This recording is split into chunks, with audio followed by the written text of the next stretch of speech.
Okay, hi again guys. Today we're going to look at surface area of a triangular prism. So triangular prism is a bit like the old Toblerone box. Okay, so where if you were to cut it, cross-sectional area is a triangle and that carries on throughout. Managed to lose a ball rubber, fortunately got a sock, good. So to start off with a triangular prism, what you need to be able to do is find the area of a triangle. Okay, so the area of the triangle is base times height divided by 2. Let's do that. So base and height. Okay, sometimes you will see it as a half times base times height. Okay, it's the same thing. Or base times height divided by 2. Okay, all of these are the same thing. Alright, so you need to be able to work out the area of a triangle. Alright, something to bear in mind is sometimes a triangle might look more like that. Okay, you might have a number given here, say 10, so that's 12, and then they might tell you another number over here, which is say 9. Okay, those numbers probably don't work, but let's pretend that they do.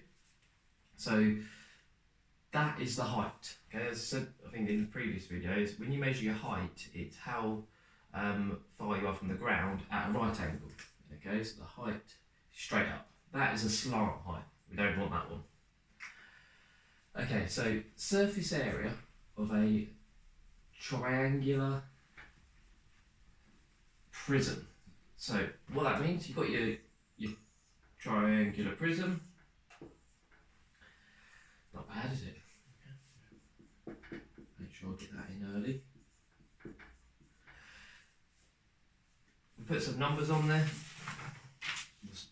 Let's start with, so let's say at 6, that's 10.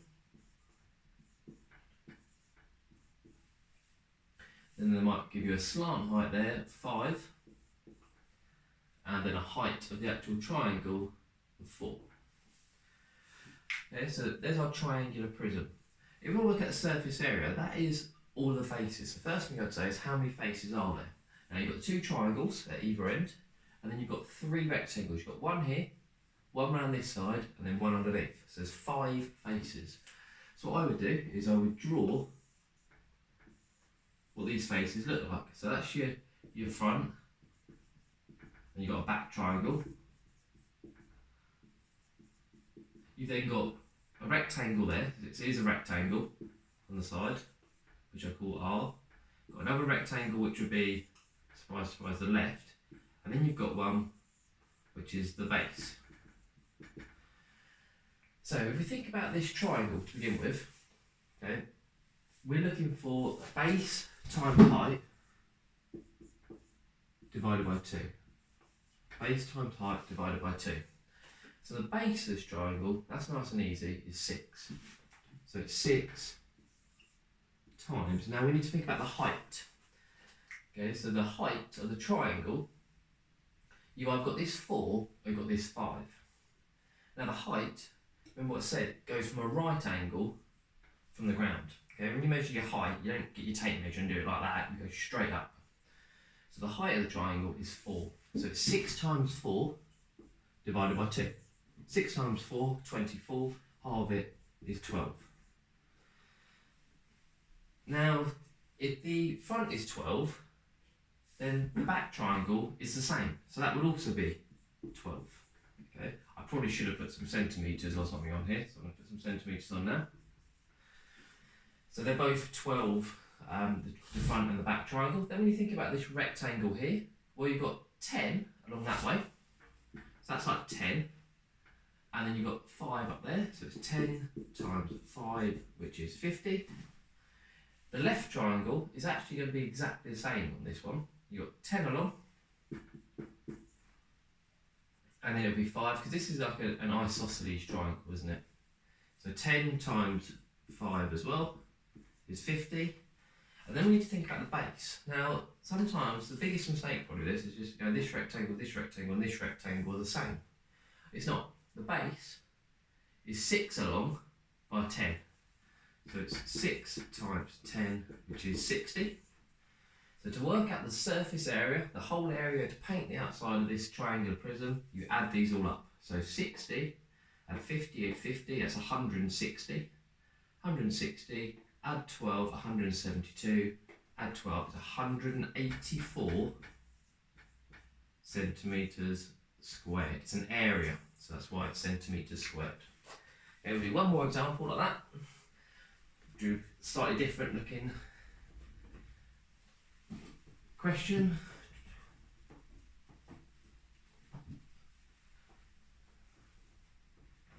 So another one could be if they give you a right angled triangular prism. So maybe with 12 up this height, 5 could be this distance across here, and then we could have, go back,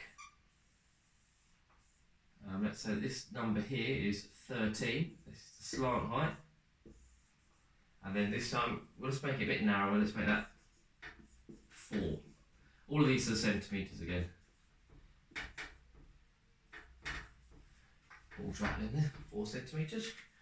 Gonna open a new set of pens. Nice little treat. Let's hope it works now. Even works, result. So, start off drawing your 5 shapes. Okay, so you've got 2 right angle triangles, and then you've got, on this one, 3 rectangles as well.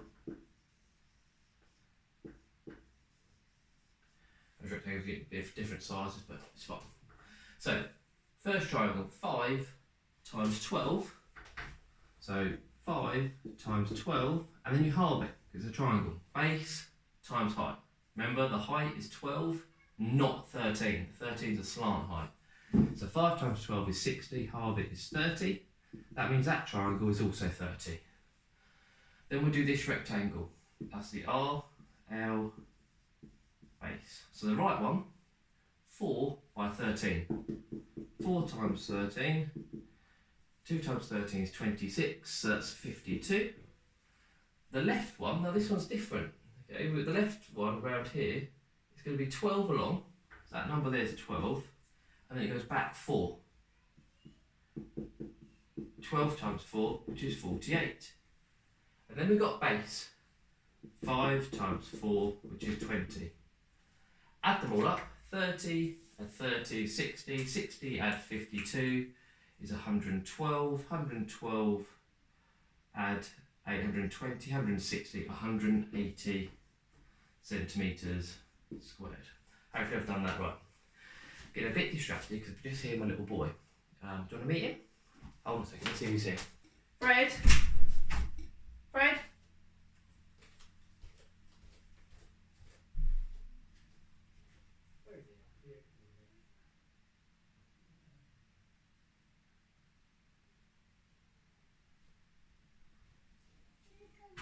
You can say hello to the camera. Hello, camera. You can say hello, camera. Hello, camera. It's up there. Give him a wave. Wave. Waving. Yeah. Bye bye. Bye bye. Love maths. My mouth. My maths. Good enough. See you later, guys.